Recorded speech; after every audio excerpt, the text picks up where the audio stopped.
زدني علما. اعوذ باللہ السمیع العلیم من الشیطان اللعین الرجیم. بسم اللہ الرحمن الرحیم. وآیات لہم اللیل نسلخ منہ النہار فإذا هم مظلمون والشمس تجری لمستقر لها ذالک تقدیر العزیز العلیم. والقمر قدرناہ منازل حتی عاد کالعرجون القدیم. لا الشمس ينبغي لها أن تدرك القمر ولا الليل سابق النهار وكل في فلك يسبحون. وآيات لهم أن حملنا ذريتهم في الفلك المشحون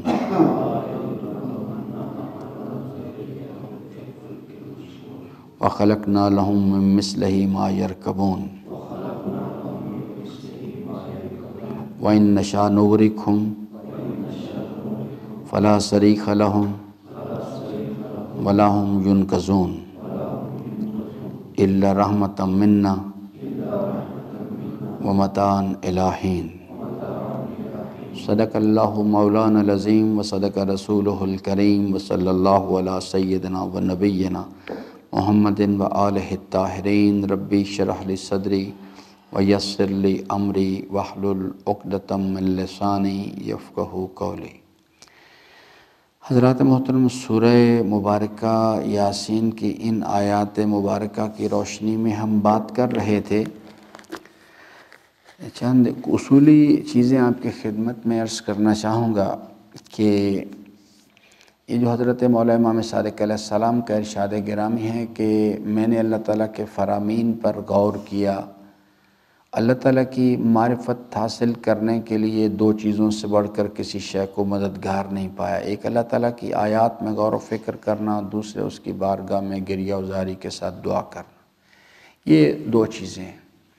اب یہاں پر یہ جو سورہ مبارکہ یاسین کی بحث ہے، ان آیات کی طرف متوجہ کیا جا رہا ہے کہ جن میں انسان کو اللہ تعالیٰ نے دعوت فکر دی کہ آپ اس پہ غور کریں. اس میں یہ آج بھی جو آیات پڑھی ہیں اس کے اندر کئی مقامات پر اللہ تعالیٰ نے اس چیز کا ذکر فرمایا. جو پہلے جو بحث تھی اس کے اندر بھی وما عملت ہو ایدیہم، اللہ تعالیٰ فرماتا آپ اس پہ غور کریں، اس پہلو پہ کہ ان میں سے کوئی چیز بھی آپ نے نہیں بنائی. اور جو بحث یعنی جس چیز کی طرف یعنی اللہ تعالیٰ ہمیں متوجہ کرنا چاہ رہا ہے افلا یشکرون، وہ یہ ہے کہ آپ شکر گزاری کا راستہ اختیار کیوں نہیں کرتے. یہ ایک سیکوینس ہے جو میں عرض کرنا چاہتا ہوں. وہ یہ ہے کہ جو معرفت حاصل کرنا ہے یہ کوئی بذات ہی مطلوب چیز نہیں، ہدف نہیں ہے. معرفت ایک وسیلہ ہے کہ انسان معرفت حاصل کرے. معرفت ایک وسیلہ ہے کہ انسان اپنے اندر دو چیزیں معرفت عطا کرتی ہے. ایک انسان کو خلوص نیت یعنی منزل کی شناخت دیتی ہے اسے، اور دوسری چیز جو انسان کو فائدہ ملتا ہے کہ اس منزل تک سفر کرنے کے لیے جس مطلوبہ توانائی کی یقین کی ضرورت ہے وہ فراہم کرتی ہے. یہ اس کا فائدہ ہے. معرفت بذات ہی مطلوب چیز نہیں ہے. معرفت جو ہے اس کے ذریعے سے انسان کو جو فائدہ پہنچتا ہے وہ یہ ہے کہ منزل کی شناخت انسان یونی ڈائریکشنل ہو جاتا ہے. یہ جو للہیت کا کانسیپٹ ہے کہ کان اخذہ للہ و ترکہ للہ، حبہ للہ و بغضہ للہ، انسان کی فکر میں للہیت پیدا کرتی. وہ ہر عمل کو اللہ کے لیے انجام دینا شروع کرتا ہے، اس کے فکر میں خلوص پیدا ہوتا ہے. دوسرے اس منزل تک پہنچنے کے لیے انسان اپنی للہیت پیدا کرنے کے لیے راستے میں جو نفس کی خواہشات کھڑی ہیں ذاتی حیثیت میں یا اجتماعی حیثیت میں، جو نفس پرست افراد ہیں یا گروہ ہیں جو کھڑے ہیں اور راستے میں رکاوٹ ہے، اس کا مقابلہ کرنے کے لیے جس توانائی کی ضرورت ہے، جس یقین کی، وہ یہ چیز فراہم کرتی ہے۔ لیکن بذات ہی مطلوب نہیں، اس کے ذریعے سے عمل انجام دینا ہے کہ انسان جو ہے وہ شکر گزاری کے راستے پہ چلے، یعنی کہ انسان ہر عمل کو اللہ تبارک و تعالیٰ کے یعنی اس لیے عمل انجام دے کہ اللہ چاہتا ہے، اللہ تعالیٰ کے بتائے ہوئے طریق پر انجام دے اور اللہ تعالیٰ کی رضا حاصل کرنے کے لیے انجام دے۔ یہ عمل بھی بذات ہی مطلوب چیز نہیں ہے، عمل اس لیے مطلوب ہے کہ انسان اللہ تعالیٰ کی رضا حاصل کرے، اور اب یہاں سے پھر آگے وہ راستہ کہ انسان آخرت کی منازل میں جا کے جب اس دنیا سے جائے گا، اللہ تعالیٰ کی رضا اس نے حاصل کر لی ہو تو آخرت کے منازل میں جا کے اللہ تعالیٰ کی رضا کی جنتوں کا وارث قرار پائے گا۔ اس چیز کو جو سورہ مبارکہ مومنون میں یہ ذکر کیا گیا، پورا اس بیہیویئر کا ذکر کیا گیا، اور پھر کہا گیا کہ اولئک ھم الوارثون الذین یرثون الفردوس ہم فیہا خالدون۔ یہ انسان نے اس چیز کی طرف جانا ہے۔ تو یہ دوسری چیز جو میں عرض کرنا چاہتا ہوں وہ یہ ہے کہ آپ ان تمام چیزوں کو اٹھا کے دیکھ لیں، جو یہ بحث یہاں سے شروع ہوئی ہے وَآیَاتٌ لَھُمُ الْأَرْضُ الْمَیْتَةُ سے لے کے آج یہ جہاں تک یعنی اس میں یعنی آیہ مبارکہ نمبر 44 تک ہم نے اس میں یہ میں اس کے آیہ مبارکہ کا ریفرنس بھی آپ کو دے دیتا ہوں، اس میں یعنی 33 سے شروع کر کے 44 تک یہ قریباً 11-12 آیات ہیں، یہ یعنی 12 کے قریب آیات ہیں، جس میں ان کے اندر اللہ تبارک و تعالیٰ نے ہر انسان کو دعوت فکر دی ہے، ہر انسان کو دعوت فکر دی ہے کہ اس واسطے کہ یہ ان میں سے کوئی ایسی چیز نہیں کہ جس کو یعنی اس حکم پہ عمل کرنے کے لیے مجھے راولپنڈی چھوڑ کے کہیں جانا پڑے۔ یہ کام ہر انسان اپنے گھر کے اندر اس کے سامنے ہر وقت یہ کام ہو رہے ہیں، مردہ زمین ہے، بارشیں ہیں، فصلوں کا اگایا جانا ہے، اس کے ذریعے سے وہ جو حاصل ہونے والی غلہ جات ہیں اور پھل ہیں ان کا استعمال کرنا ہے، وَعَلَىٰ هَٰذَا الْقِيَاسِ سورج ہے اور چاند ہے، دن ہے اور رات ہے، اور یہ مختلف قسم کے پہلے تو صرف وہ اللہ تعالیٰ نے یہاں کشتی کی مثال دی ہے اس چیز کے لیے، اب تو ساتھ اس کے میں نے کہا تھا کہ 3 طرح کے سمندروں کا انسان کو سامنا ہے، ایک خشکی کا سمندر ہے، ایک پانیوں کے سمندر ہیں اور ایک ہوا کا سمندر ہے۔ تینوں کے اندر انسان جو ہے اس نے مختلف قسم کی یعنی چیزیں اس نے بنائی ہیں، کشتیاں ہیں جو سمندروں میں چلتی ہیں، اب تو بڑے بڑے بحری جہاز بنا دیے، اور ہواؤں کے اندر اس وقت جہاز اڑ رہے ہیں، اور خشکی پہ انسان نے مختلف قسم کے وہیکلز آٹو وہیکلز بنائے ہیں جن کے ذریعے سے انسان جو ہے اب تو اگلے مراحل کی طرف عنقریب وہ زمانہ اس وقت تو یعنی اس پروسیس سے وہ گزر رہے ہیں، ان کے تجربات کیے جا رہے ہیں، عنقریب ایک زمانہ آئے گا یہ بالکل سسٹم جو ہے ٹرانسپورٹیشن کا، یہ کمیونیکیشن کا بدلنے والا ہے، یعنی جو انسان کے پاس اس قسم کے وہیکلز آ جائیں گے، لوگ ہوا میں اڑنا شروع کر دیں گے، اس کے لیے کچھ ضروری نہیں کہ آپ ایئرپورٹ پر جائیں اور پھر آپ ہوا میں اڑنا شروع کریں، وہ اس کے آگے اس کی تفصیلات ہیں۔ مختلف کمپنیز اس وقت ان کی جو ایسی گاڑیاں،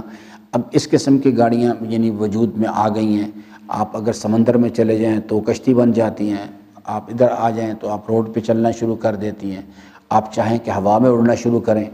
تو وہ ہوا میں ٹیک آف کر جاتی ہیں۔ یہ بڑی تیزی کے ساتھ یہ نظام آ رہے ہیں۔ اسی طرح سے یہ جو کمیونیکیشن کا جو نظام ہے یہ والا، یہ بھی آپ یہ دیکھیے گا اس چیز کے لیے کہ انسان جو ہے وہ کمیونیکیشن میں انسان یہ روشنی کی رفتار سے سفر کرنا شروع کر دے گا، اور اسی طرح سے جو یہ والے وسائل ہیں، یہ موبائل بھی اس کا جو ہے نا یہ ایک مرحلے میں آ کے یہ ختم ہو جائیں گے، اس کے اور میتھڈالوجیز آئیں گی یعنی جو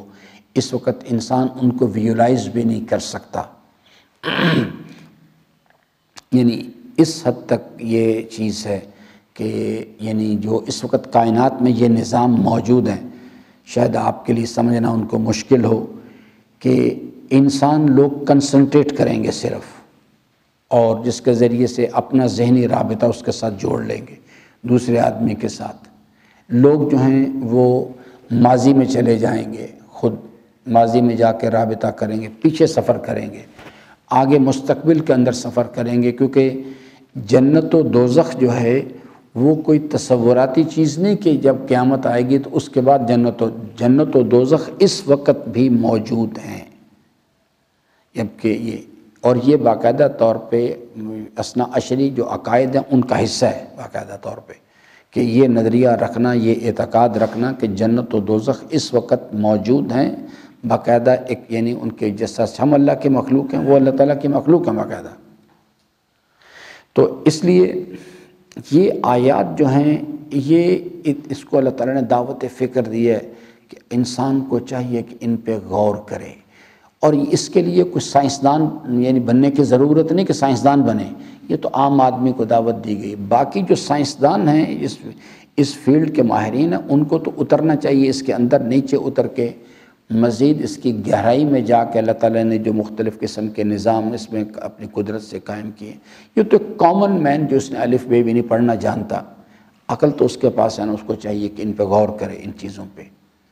اور ان کو سمجھنے کی کوشش کرے اس چیز کے لیے۔ تو یہ چیز جو ہے نہ نجف جانے کی ضرورت ہے، نہ کم جانے کی ضرورت ہے، نہ کسی مدرسے میں جانے کی، صرف ان آیات کو، یہ میں نے 11-12 آیات آپ کو بتائی ہیں، ان کو انسان پڑھے اور اس کے مطابق غور کرنا شروع کرے۔ اس کو اللہ تعالیٰ نے غور کرنے کا بھی فارمولہ لَوْ كَانَ فِيهِمَا آلِهَةٌ إِلَّا اللَّهُ لَفَسَدَتَا، اگر اس کائنات میں ایک بنانے والے کے سوا دو ہوتے تو یہاں تو فساد ہوتا، اور اگر ایک چلانے والے کے سوا بھی دو ہوتے تو پھر بھی فساد ہو جاتا یہاں پہ۔ اللہ تعالیٰ فرماتا ہے یہ عدم فساد جو فرمایا کہ یعنی ہم نے سورج کو یہ اجازت نہیں دی کہ وہ چاند سے ٹکرائے، اور چاند سورج کے ساتھ نہیں ٹکرا سکتا، رات دن پر اوورلیپ نہیں کر سکتی، ذالک تقدیر العزیز العلیم، یہ اس عزیز و علیم پروردگار کے معین کردہ اندازے ہیں، اور کسی کی مجال نہیں اس کی مخلوقات میں سے کہ اس کے معین کردہ تقدیر سے سرے منہ انحراف کر کے دکھائے، سرے منہ انحراف کرے۔ یہ حضرت انسان ہے جس کو اختیار دیا گیا ہے اس چیز کے لیے کہ جناب آپ یعنی دو راستے کھول دیے گئے، شاکرن اور کفورا، آپ کی مرضی ہے شاکرن کر لیں یا کفورا کر لیں، اور یہ اختیار بھی ایک خاص وقت تک ہے، اس کے بعد وہ موت کس چیز کا، اس اختیار کو واپس لے لینے کا نام ہے، اسے واپس لے لیا جاتا ہے بس۔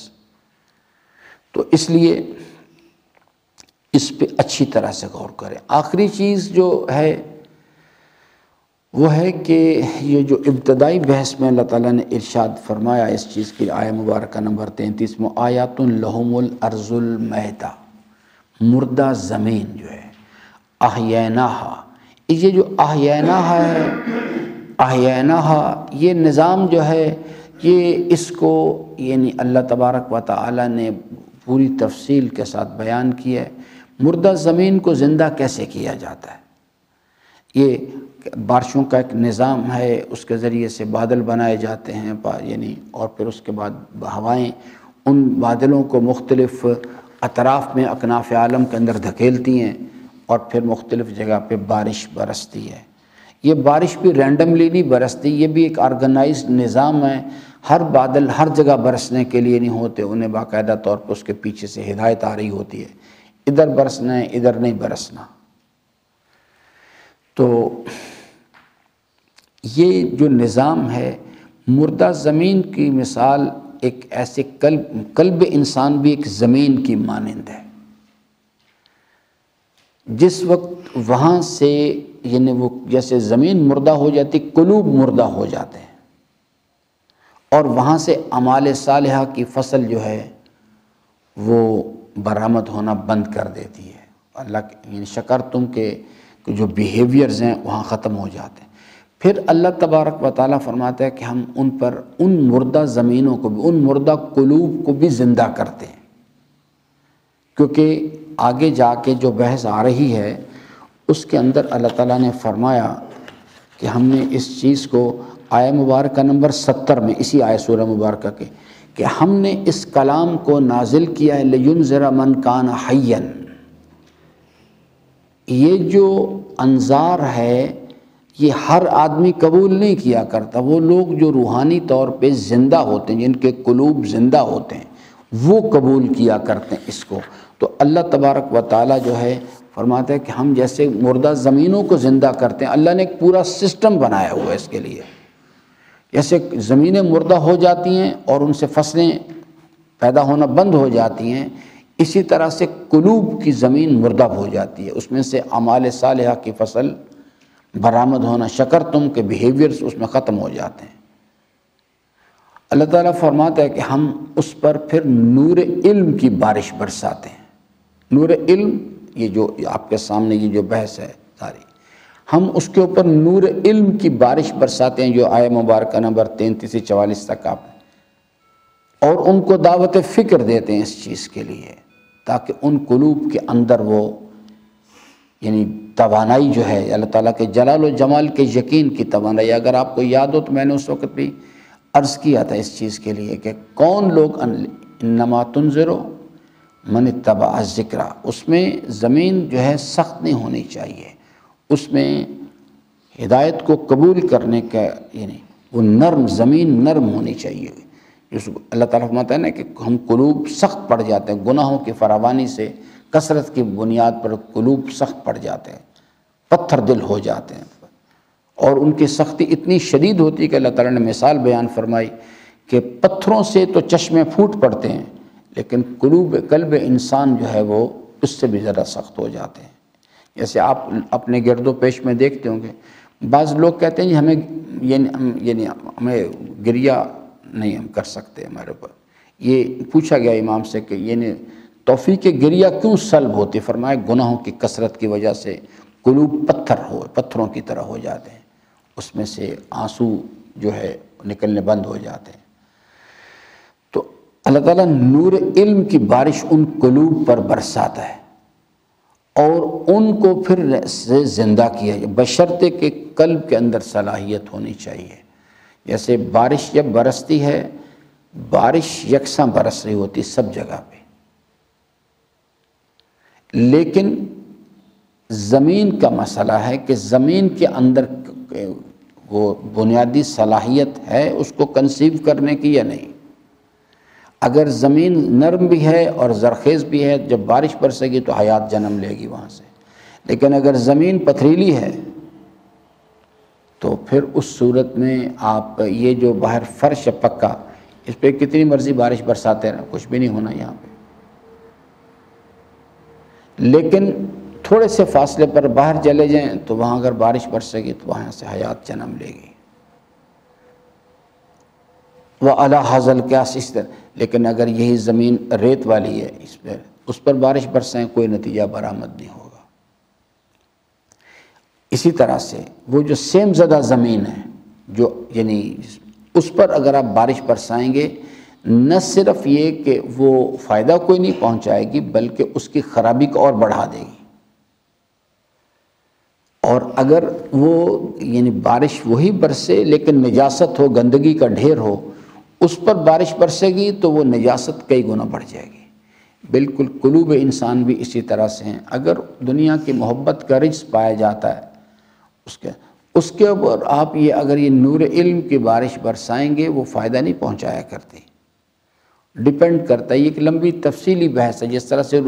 اس مادی بدن کی کیمسٹری ہے، اس کے اندر مختلف امراض ہیں، ادھر بھی اسی قسم کی کیمسٹری کام کر رہی ہے۔ اگر ایک انسان جو ہے اس کو اگر اسے ٹھنڈ لگی ہوئی ہے، اسے چیسٹ انفیکشن ہے، آپ اسے ٹھنڈا پانی پلائیں گے جو عام حالات میں بہت اچھا وہ اس کی بیماری کو اور بڑھا دے گا۔ اسی طرح سے یہاں بھی ہوتا ہے۔ تو اللہ تعالیٰ نور علم کی بارش برساتا ہے اس چیز کے لیے،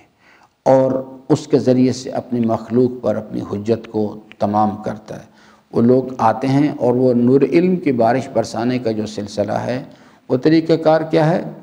کہ یعنی انبیاء، مرسلین، ائمہ، اولیاء کرام، علماء ربانیون اور الہامی کتب کے ذریعے سے نور علم، وَلِكُلِّ قَوْمٍ مُنذِرٍ وَلِكُلِّ قَوْمٍ ہاد۔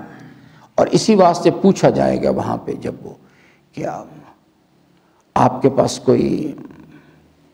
آپ کو ڈرانے والا نہیں آیا تھا؟ الم یاتکم نذیر، سب کے سب اس بات کو قبول کریں گے کیا بلا قد جاءنا نذیر۔ تو یہ اللہ کے نظام ہیں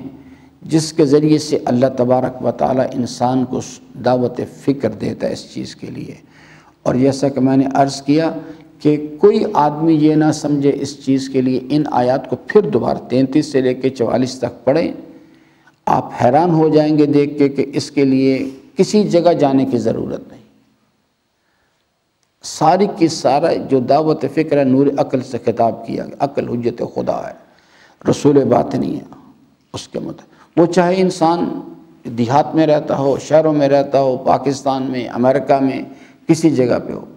بس صرف ایک چیز کے وہ نور عقل اس کے پاس ہونا چاہیے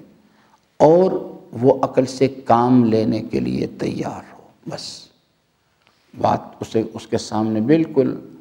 ان فی خلق السماوات والارض واختلاف اللیل والنہار لآیات لأولی الالباب۔ اکثر لوگ جو پکڑے جائیں گے وہ اس واسطے پکڑے جائیں گے کہ وہ عقل سے کام نہیں لیتے۔ اس میں ایک چیز ہے کہ وہ موانع کیا ہیں، رکاوٹیں کیا ہیں جو انسان عقل سے کام نہیں لیتا۔ میں نے بڑے بڑے لوگوں کو دیکھا ہے، انہوں نے قرآن حفظ کیے ہوئے ہیں، لیکن وہی قرآن ان کے خلاف حجت بنا ہوا ہے، اس لیے کہ قرآن پڑھ لینا ہدف نہیں ہے، قرآن حفظ کر لینا ہدف نہیں ہے، وہ تو ایک وسیلہ ہے۔ یعنی اس سے بالکل اسی طرح سے کہ آپ اپنے کمپیوٹر کی ہارڈ ڈسک میں ڈیٹا سیو کرتے رہتے ہیں، اس میں ڈیٹا سو دیٹ کہ جب کبھی ضرورت پڑتی ہے تو آپ اسے کمانڈ دیتے ہیں، اس کو ریٹریو کر کے وہ اس میں سے آپ کو رزلٹ نکال کے دے دیتے ہیں۔ بالکل اسی طرح سے قرآن کریم حفظ اسی طرح سے ہوتا ہے، آپ اس تاکہ غور و فکر کر سکے انسان اور اس میں سے نتیجہ برآمد کرے۔ غور و فکر بھی کرنا جو ہے وہ یعنی اس ڈائریکشن میں کرنا ہے جو قرآن کریم نے بتایا ہے۔ اکثر نسل آدم جو ہے وہ یہاں کے یعنی اسی واسطے وہ لو کننا نسمعو سے مراد ہے کہ نصیحت کرنے والے آئے تھے، انہوں نے نصیحت کی تھی مگر ہم نے ان کی بات پہ غور نہیں کیا۔ او نہ کہ لو چلو اگر کوئی بھی نہیں تھا، اس کے لیے تو کسی چیز کی ضرورت ہی نہیں ہے۔ یہ جو 11-12 آیات ہیں اس کے لیے تو یہ تو کامن سینس کی باتیں ساری کی جا رہی ہیں۔ او نہ کہ لو، یا ہم اپنی عقل سے کام لیتے۔ کتنی چیزیں اللہ تعالیٰ نے بیان کی ہیں، کیوں جناب علی عباس صاحب، یہ آپ دیکھ لیجئے گا، میں آپ کو یہ بتا دوں، یہی چیز جو ہے میں اگر بیان کر رہا ہوں اور میں خود عمل نہیں کروں گا میں بھی پکڑا جاؤں گا۔ یہی چیز جو اس وقت آپ کو سنائی جا رہی ہے نا، یہی بات کل یعنی مقدمے میں دلیل کے طور پہ آ جائے گی۔ آپ کیسے کہتے جی مجھے نہیں پتا تھا؟ کیوں نہیں کیا آپ نے اس چیز کے اوپر؟ اب میں اتنے دنوں سے تقریباً 3-4 دن ہو گئے اس بحث کو، یہ والا حصہ ہے، تو آپ خود غور کر لیں۔ میں نہیں بات کرنا چاہتا کہ میں بار بار سوال کروں، لیکن میں آپ کو پوری ذمہ داری سے کہتا ہوں کہ 90% حاضرین میں سے اگر میں ان سے پوچھ لوں کہ بھئی یہ کیا اللہ تعالیٰ نے بات بیان فرمائی تھی، تو سوائے اس کے کہ وہ ادھر ادھر دیکھنا شروع کر دیں گے کہ کیا بات ہوئی تھی، ابھی کیا کہا گیا تھا۔ میں آپ کو اللہ تعالیٰ کی بزرگی کی قسم کھا کے کہتا ہوں، اللہ تعالیٰ اپنے دین کا فہم ہر کسی کو نہیں دیا کرتا، اپنی فرما برداری کا شوق ہر کسی کو نہیں دیا کرتا۔ یہ قرآن پڑھنا ہے یہ لوگ پڑھ لیتے، لیکن اللہ تعالیٰ فہم نہیں دیتا ہر کسی کو۔ پھر جن لوگوں کو فہم مل جاتا ہے کہ ہر وہ آدمی جو ہے جو جانتا ہے وہ عمل کر لے گا، نہیں کر سکے جب تک اسے اس متکلم کی عظمت و جلال کا، اس کے علم و قدرت کا، اس کے نظام کی حقانیت کا یقین اس کے پاس نہیں، وہ نہیں کر سکے گا، کبھی نہیں کر سکے گا۔ تو یہ جو چیز ہے اس پہ غور، کیوں اللہ تعالیٰ، مجھے بات سمجھ نہیں آ رہی۔ وہ نہج البلاغہ کی امیر المومنین کو جو ارشاد آتا ہے، بڑی زبردست بحثیں اس کے اندر ہے۔ امام نے عقل کے جو موانع ہیں، کیوں انسان عقل سے کام نہیں لیتا، امام نے باقاعدہ پوری تفصیل کے ساتھ بحث کی ان چیزوں کے اوپر۔ کہ ان وجوہات کی بنیاد پر انسان، عقل تو ہوتی ہے لیکن عقل سے کام نہیں لیتا، حرص و طمع کی بجلیاں جو ہیں عقل انسان کو کام کرنے سے روک دیتی ہیں۔ تو اس لیے خوب دقت کریں، سمجھنے کی کوشش کریں، لیکن این سعادت بزور بازو نیست کرنا بخشت خدائے بخشندہ۔ اللہ سے توفیق طلب کریں اس چیز کے لیے کہ پروردگارہ تو مجھے توفیق دے اس چیز کے لیے۔ انشاءاللہ عزیزاً کل اس پر فردر آگے بات کریں گے، کیونکہ یہ بحث ایک مقام پہ جا کے ختم ہو رہی ہے، اور اس سے آگے ایک اس کا پریکٹیکل اپلیکیشن کے حوالے سے ایک نئی بحث آ رہی ہے کہ یہ تو اللہ تعالیٰ نے دعوت فکر دی ہے نا کہ بھی آپ یہ کریں، اور یہی وہ چیز ہے جس کا سورہ ملک میں ذکر او ناقل ہو، کاش ایسا ہوتا کہ ہم نصیحت کرنے والوں کے نصیحت کو سنتے یا اپنی عقل سے کام لے لیتے، ما کننا فی اصحاب السعیر۔ تو اللہ تعالیٰ نے یہاں پہ اب آگے یہ جو 44 کے بعد 45 میں آیا مبارکہ ہے کہ یہ تو اس کے بعد یہ آئے، اس میں پریکٹیکل اپلیکیشن کی بحث ہے اس چیز کے لیے کہ اس غور و فکر کے نتیجے میں انسان جو ہے اگر اللہ تعالیٰ کی معرفت حاصل کرے تو پھر کیا ہوتا ہے، اور اگر نہ کرے تو پھر کیا ہوتا ہے، اس پر آگے بحث کی گئی۔ اس پر کل انشاءاللہ بات کیسے میں دوبارہ سے کل چند جملے اس پر عرض کروں گا اسے کنکلوڈ کرنے کے لیے۔ اللہ تعالیٰ سے امیدوار ہوں کہ اللہ تعالیٰ ہم سب کو قرآن کریم کو پڑھنے، سمجھنے اور اس کے فرامین پر عمل پیرا ہونے کی توفیق عطا فرمائے۔